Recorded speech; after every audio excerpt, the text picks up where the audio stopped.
when the Dead Sea Scrolls was discovered, it was written in 200 BC, and it contains all the Old Testament books except for Esther. For some reason, Esther is missing, and the whole Isaiah scroll was found. And what they saw was that it matches the Masoretic Text written 900 AD. So the Masoretic Text is what we use to get our English Bibles. Translation, this is the translation we got. So the earliest one is 900 AD. Now before that, so there were many people who were thinking, well, if our earliest manuscripts was 900 AD, well, maybe there are errors, maybe there are discrepancies when you compare to the original one. Well, it turns out when you go back to the Dead Sea Scrolls, they found Isaiah scrolls, and lo and behold, amazing accuracy and precision. And so it was virtually unaltered.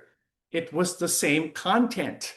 And so this tells us that whoever the scribes who copied scripture all the way to the Masoretic text, they did a faithful job in doing so, in preserving the actual text. So the accuracy and consistency of the Dead Sea Scrolls, especially Isaiah 53, it gives us strong evidence that the prophecy was written before the events it describes.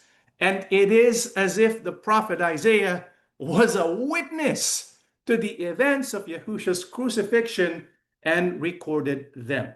And so that is Isaiah 53, 7-9. Let's go to the last stanza, which is Isaiah 53, 10 down to 12. This is what it says. Yet it pleased Yahuwah to bruise him, semicolon. You notice the semicolon?